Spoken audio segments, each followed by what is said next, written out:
Chers frères et sœurs, Seigneur Jésus-Christ, comme vous le savez comme moi, le pape François s'en est allé, il est décédé le lundi 21 avril 2025 à l'âge de 88 ans. L'annonce a été faite à 7h35, heure locale, voilà, pas l'heure locale, voilà. Le pape est mort à la casa Santa Marta, résidence Santa Marta du Vatican. C'est le premier pape latino-américain de l'histoire de l'Église. 266e pape qui s'en est allé. Avec donc la mort du pape s'ouvre l'élection d'un nouveau pape parce que l'Église ne peut pas rester sans un leader, sans un chef. Voilà, alors la question c'est vraiment comment se passe l'élection du pape. La première question c'est d'abord qui peut devenir pape de l'Église catholique. Le principe est que tout homme catholique baptisé peut être élu pape. Ça c'est le principe, tout homme. Dans le passé on a vu de simples personnes qui étaient devenues pape, mais aujourd'hui là, ouais, que peuple là, c'est toujours été un cardinal. Quand on vous mentez pas. Le texte, c'est une chose, mais la pratique, c'est autre chose. Pour être élu pape actuellement, il faut être un cardinal. Donc, seul un cardinal peut être élu pape. Donc, ce n'est que parmi les cardinaux que vous avez les favoris. Voilà. Deuxième des choses, alors, qui est électeur du pape? Ce sont les cardinaux aussi qui élisent les papes, mais il y a des conditions. Il faut avoir moins de 80 ans au moment de l'élection. Alors, généralement, quand le pape meurt, qu'est-ce qui se passe? C'est qu'on appelle au Vatican tous les cardinaux du monde entier, tous. Actuellement, on compte 252 cardinaux dans le monde. Voilà, donc au 19 février 2025, on en comptait 252 cardinaux dans le monde. Donc, tous seront appelés à Rome. Voilà. Ils vont se réunir dans ce qu'on appelle le conclave. Tous les cardinaux, tous les 252.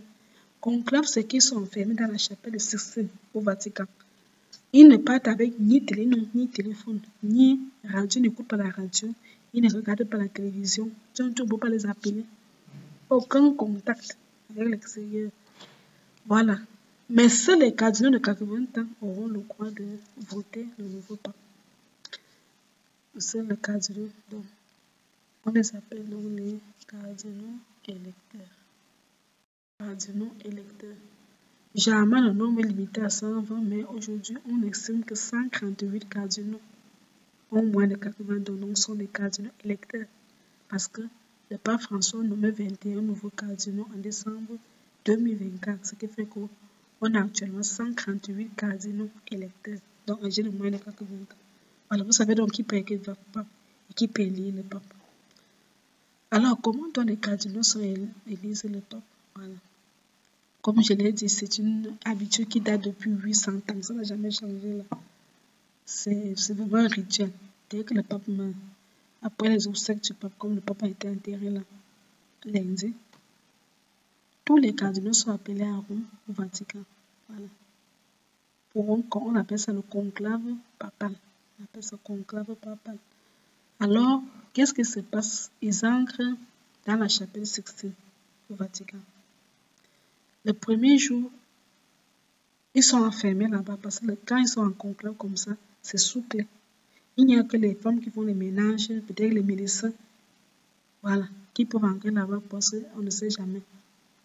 Ils peuvent entrer là-bas. Peut-être aussi leur confesseur, s'ils veulent se confesser, bref.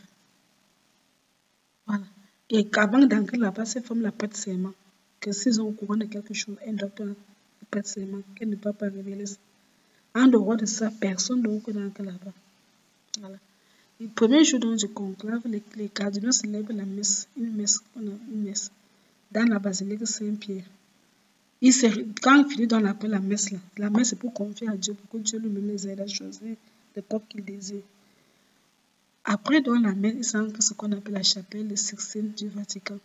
C'est là que donc l'ordre extra omnes est donc donné. C'est pour dire que tout le monde dehors, sauf les cardinaux.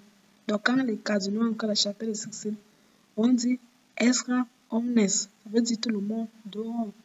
C'est les cardinaux restent. À partir de ce moment, ils sont à l'intérieur jusqu'à ce qu'un nouveau pape soit élu. Tant que le nouveau pape n'est pas élu, ils ne sortent pas. Chaque jour, les cardinaux vont brûler le bulletin nouveau. Si on n'a pas encore couvert, il n'y a pas de consensus pour couvrir un pape. Il n'y a pas encore, le nouveau pape n'est pas élu. Ils teintent ça de noir. La fumée qui sort, c'est la fumée noire. Lorsque le nouveau pape est élu, les cartons ne sont pas teintés, ça reste en blanc. Les cartons sont teintés en blanc. Là, vous voyez la fumée blanche, on sait que le pape est élu. Voilà.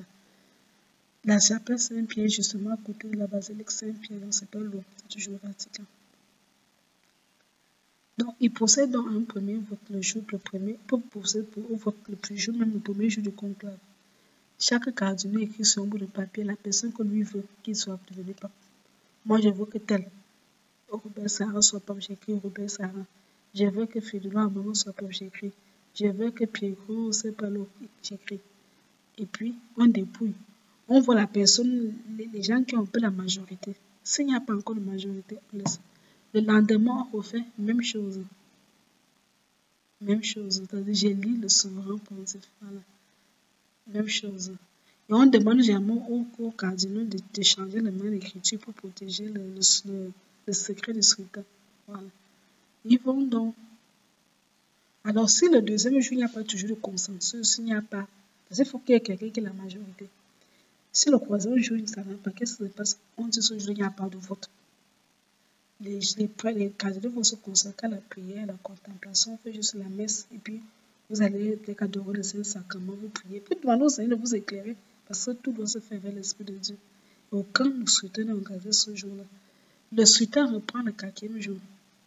Chacun vote, chacun vote. Alors, pour être élu pape, il faut obtenir les 2/3 des voix des cardinaux. C'est la condition pour être élu pape. Tu dois obtenir les 2/3 des voix des cardinaux. Le processus peut donc se durer comme ça pendant plusieurs jours, jusqu'à ce qu'on obtienne quelqu'un qui soit la majorité. Parce qu'au départ, il n'y a pas de candidat. Ce n'est pas que je vais être pape, je suis candidat pour la campagne, il n'y a pas de campagne. C'est chacun qui écrit que moi je pense que tel. Donc, toi-même, tu ne connais même pas que tel veut que tu sois candidat. Tu ne connais pas. Toi-même, tu ne connais pas qu'il y a les gens qui veulent que tu sois candidat. Tu ne connais pas. C'est les gens qui te proposent. Bien sûr, il y a le lobbying, il y a tout ça, voilà. Il y a le lobbying. Donc, ça peut donc durer plusieurs jours, plusieurs semaines. Voilà.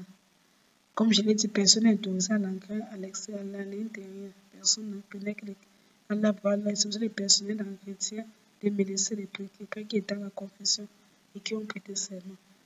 Bien sûr, que les votes, les peuples ont le temps d'échanger, de discuter des mérites des candidats. C'est pour là qu'on veut que tous les 252 cardinaux sont au Vatican. Même les cardinaux non lecteurs devraient être là. Parce que c'est les gens qui ont de l'expérience. Et puis maintenant, il n'y a pas de campagne. Personne ne va campagne. C'est pas que la politique là-bas. Voilà, donc. On dit donc que chaque jour, 2 fois par jour, on boule le bulletin.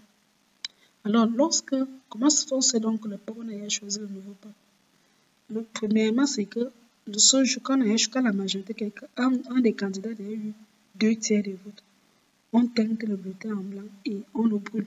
Il y a un cheminée qui sort de la chapelle de Sixtine.